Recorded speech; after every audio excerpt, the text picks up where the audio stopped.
Hi hello ನಮಸ್ತೆ welcome to V guide. ಇವತ್ತು ನಾವು ಬಗ್ಲುಗುಂಟೆ ಮಾರಮ್ಮ ಜಾತ್ರೆನ ನೋಡೋಣ. ಎರಡು ಅಡಿಕೆ ಮರಕ್ಕೆ ಸುಂದರವಾಗಿ ಹೂವಲ್ಲಿ ಡೆಕೋರೇಟ್ ಮಾಡಿ ದ್ವಾರವನ್ನು ಕ್ರಿಯೇಟ್ ಮಾಡಿರ್ತಾರೆ. ಅದನ್ನ ಈ ಥರ ಏರ್ಸ್ತಾರೆ. ಎಲ್ಲ ಜನರು ಖುಷಿಯಿಂದ ನೋಡ್ತಾ ಇದ್ದಾರೆ.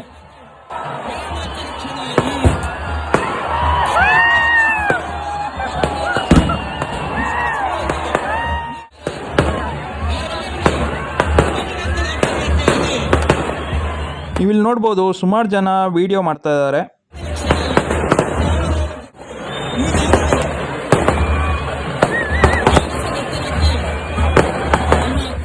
ತಾರ್ ರೋಡ್ನ ಫುಲ್ಲು ಹೂವಿಂದ ಡೆಕೋರೇಟ್ ಮಾಡಿದ್ದಾರೆ. ಹಾಗೆ ಉತ್ಸವ ಮೂರ್ತಿನ ಕರ್ಕೊಂಡು ಬರ್ತಾ ಇದ್ದಾರೆ.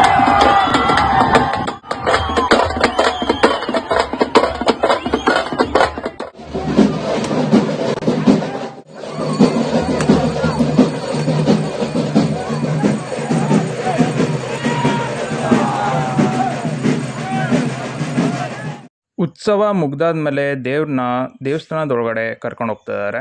ದೇವಸ್ಥಾನದೊಳಗಡೆ ಪ್ರತಿಷ್ಠಾಪನೆ ಆಗಿರುವಂತಹ ಮೂರ್ತಿಯ ಮೇಲೆ ಉತ್ಸವ ಮೂರ್ತಿಯನ್ನು ಇಡ್ತಾರೆ. ಯಾರೆಲ್ಲ ಜಾತ್ರೆಗೆ ಬರೋಕ್ಕಾಗಿಲ್ಲ ಅವರು ಇಲ್ಲೇ ದೇವ್ರನ್ನ ನೋಡಿ ಕೈ ಮುಗಿಬೋದು. ನಾನು ಈ ವಿಡಿಯೋನ ನಿಮಗೋಸ್ಕರ ಮಾಡ್ತಾ ಇದ್ದೀನಿ. ಈ ವಿಡಿಯೋ ಇಷ್ಟ ಆದರೆ ಒಂದು ಲೈಕ್ ಬಟನ್ನ ಒತ್ಬಿಡಿ. ಇನ್ನೊಂದು ದಿನ ಈ ಥರ ಬೆಂಕಿ ಹಾಕಿ ಕೆಂಡನ ರೆಡಿ ಮಾಡ್ತಿರ್ತಾರೆ.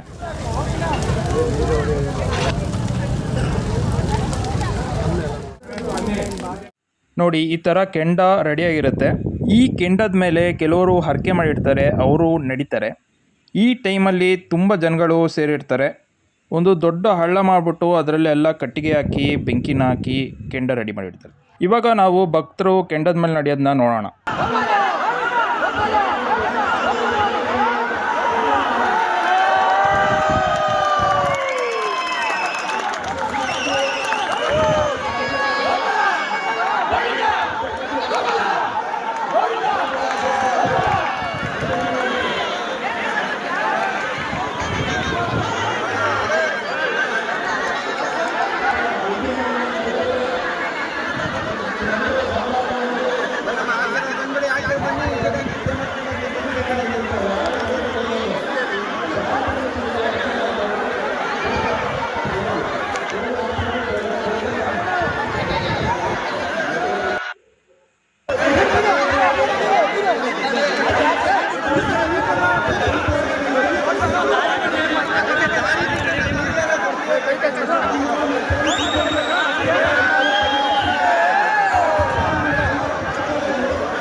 ನೀವಿಲ್ಲಿ ನೋಡ್ಬೋದು ಬಿಲ್ಡಿಂಗ್ ಮೇಲೆ ಎಲ್ಲ ಜನ ನಿಂತ್ಕೊಂಡು ಹೇಗೆ ನೋಡ್ತಾ ಇದ್ದಾರೆ ಅಂತ.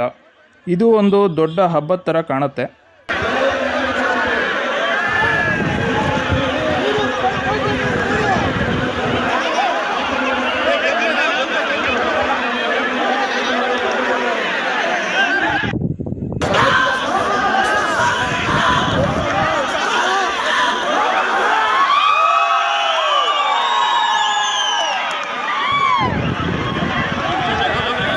ನೀವಿಲ್ಲಿ ನೋಡ್ಬೋದು ತಂದೆ ಒಂದು ಮಗುವನ್ನು ಇಟ್ಕೊಂಡು ಕೆಂಡನ ದಾಟ್ತಾ ಇದ್ದಾರೆ. ನೀವಿಲ್ಲಿ ಪ್ಯಾರೆಂಟ್ಸು ಮಕ್ಕಳ ಮೇಲೆ ಇರುವಂತಹ ಪ್ರೀತಿಯನ್ನು ನೋಡ್ಬೋದು.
ನಾವಿಲ್ಲಿ ಕೆಂಡ ಹಾಯದ್ನ ನೋಡ್ತಾ ಇದ್ರೆ ಎಲ್ಲರ ಮನಸ್ಸಲ್ಲೂ ದೇವರ ಮೇಲಿರುವಂಥ ಭಕ್ತಿ ನೋಡ್ಬೋದು.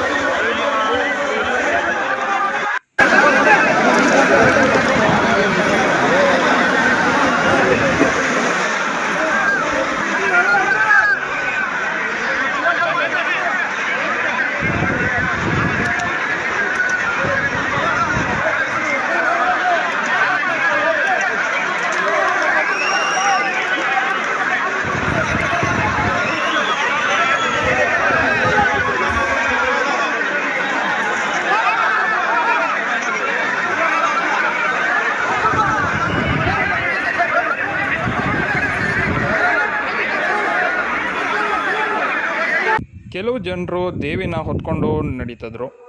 ಕೆಲವು ದೇವಿ ಮೂರ್ತಿಗಳು ರಿಯಲಿಸ್ಟಿಕ್ ಆಗಿ ಕಾಣ್ತಾ ಇತ್ತು. ನೀವು ಬಗಲುಗುಂಟೆ ಜಾತ್ರೆ ಅಟೆಂಡ್ ಮಾಡಿದರೆ ನಿಮ್ಮ ಅಭಿಪ್ರಾಯನ ಕಮೆಂಟ್ ಸೆಕ್ಷನಲ್ಲಿ ಕಮೆಂಟ್ ಮಾಡಿ ತಿಳಿಸಿ.